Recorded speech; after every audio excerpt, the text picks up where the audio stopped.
Rishi Sunak admitted the pain he felt in going against his Remainer colleagues and voting to leave the EU, an unearthed blog post has revealed.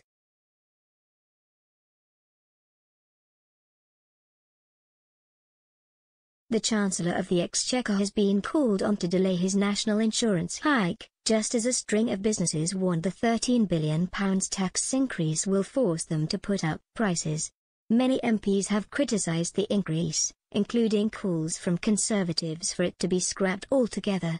The government maintains that the rise is needed in order to help the NHS recover after the coronavirus pandemic.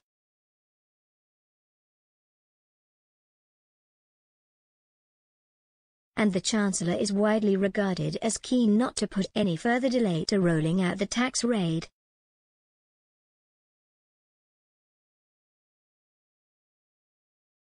Mr. Sunak has held the role since the beginning of February 2020, when now Health Secretary Sajid Javid stepped down.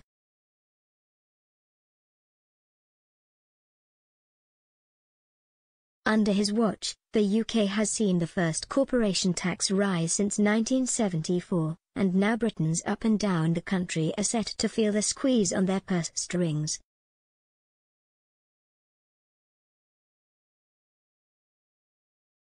Mr. Sunak's promotion to Chancellor fell in line with Prime Minister Boris Johnson's wider cabinet reshuffle, after he parachuted a number of Brexiteers into the top jobs.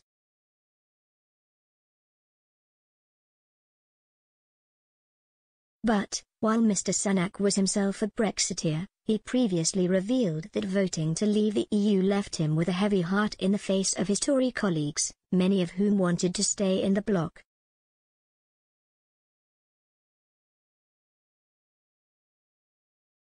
Writing on his website ahead of the vote in 2016, he said it had been the toughest decision he had had to make since becoming an MP a year earlier.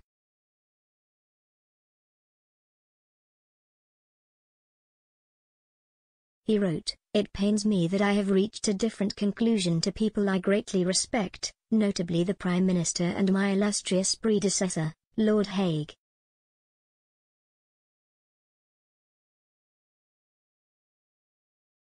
But, echoing the hopes of many of his Leave-minded peers, he added, for me, this is a once-in-a-generation opportunity for our country to take back control of its destiny."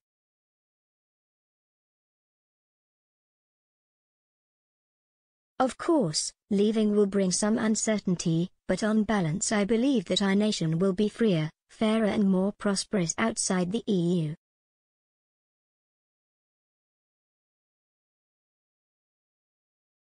Outside the EU, we can decide our own immigration policy, ensure our own laws and courts are sovereign, and enhance our position as a dynamic, outward-looking trading economy.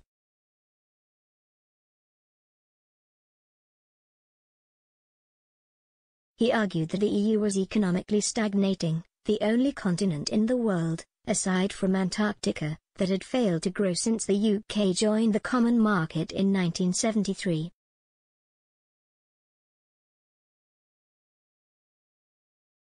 He ended on a somber note, "This is a complex and difficult decision for all of us.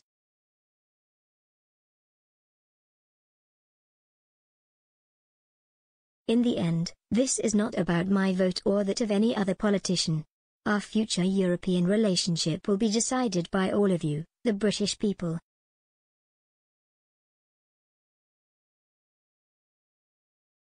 I look forward to discussing it with you all over the coming months."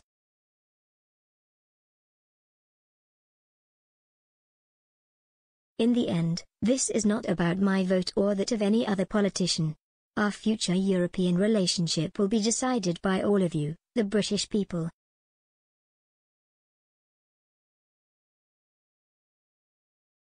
I look forward to discussing it with you all over the coming months.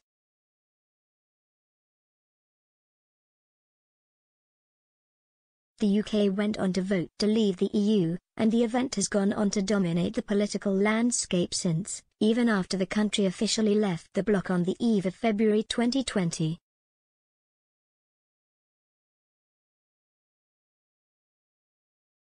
2 years later, Mr. Sunak is now one of the front-runners to take over from Boris Johnson if he were to resign.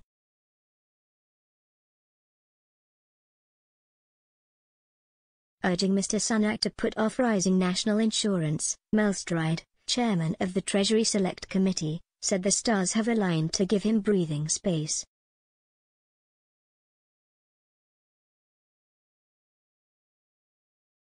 The UK went on to vote to leave the EU, and the event has gone on to dominate the political landscape since, even after the country officially left the bloc on the eve of February 2020.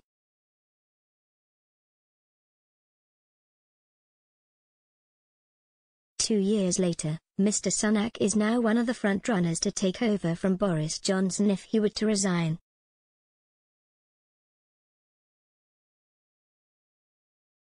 Urging Mr. Sunak to put off rising national insurance, Mel Stride, chairman of the Treasury Select Committee, said the stars have aligned to give him breathing space.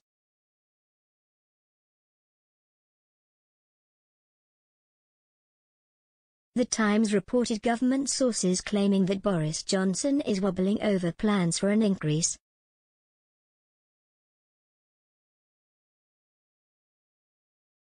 Chief executives of the pub chain Young's, Brewer Fuller's and Iceland said that the rise will drive up the costs paid by consumers.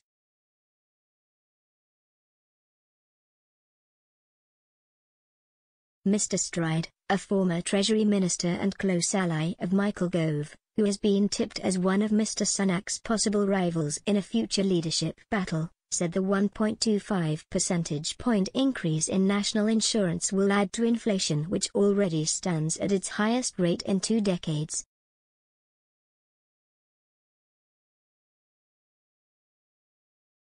He said the increase was avoidable because the economy is performing far better than forecasts by the Office for Budget Responsibility predicted.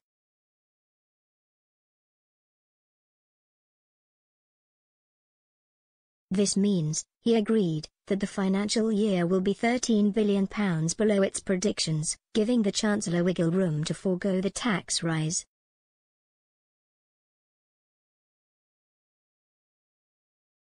Speaking to the BBC's World at 1, Mr. Stride said, given that £13 billion more is available than the Office for Budget Responsibility forecast at the time of the budget in October, and that money could be used to exactly cover the costs of not going ahead with the national insurance rise, I think the stars have aligned in a way that makes that possible.